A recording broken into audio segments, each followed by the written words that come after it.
चमन जा दीवाना चमन जा दीवाना हसी मुस्तफा जे वतन जा दीवाना हसी मुस्तफा जे वतन जा दीवाना।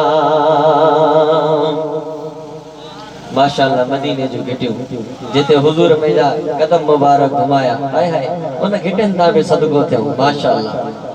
जिते मुंहिंजे आका कदम पाक पाया जिते मुंहिंजे आका कदम पाक पाया मौत गलियूं घर मौत गलियूं घर घिटन जा दीवाना घिटन जा दीवाना हसी मुस्तफा जे वतन जा दीवाना हसी मुस्तफा जे वतन जा दीवाना। आवाज ना सुभान अल्लाह सुभान अल्लाह जो दाद लाजमी दियो बाबा दे बुलंद जो सुभान अल्लाह बाबा दे बुलंद जो सुभान अल्लाह।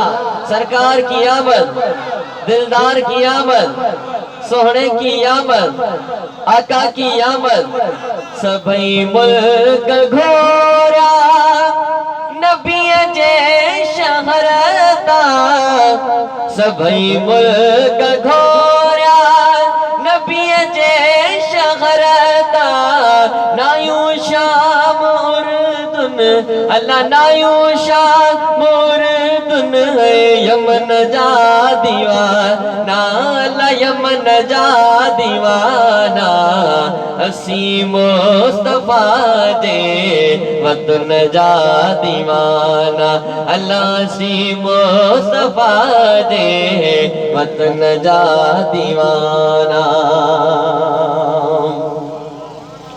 उते मौत ईंदो मुसाफिर त समझी सुभान अल्लाह मदीने में मौत अचे पियो छा खपे। उते मौत ईंदो मुसाफिर त समझी ॾींदा पाक कपिड़ो अल्लाह ॾींदा पाक कपिड़ो उन कफन जा दीवाना उन कफन जा दीवाना हसी मुस्तफा जे वतन जा दीवाना अल्लाह हसी मुस्तफा जे वतन जा दीवाना।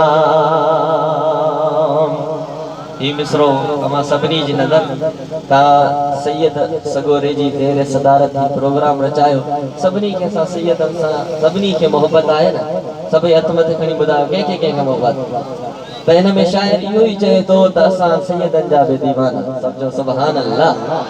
इस्माइल चाड़ा शुक्रवार आयो इस्माइल चाड़ा शुक्रवार आयो मोहम्मद मिठे जे अल्लाह मोहम्मद मिठे जे बचन जा दीवाना अल्लाह बचन जा दीवाना हसी मुस्तफा जे वतन जा दीवाना।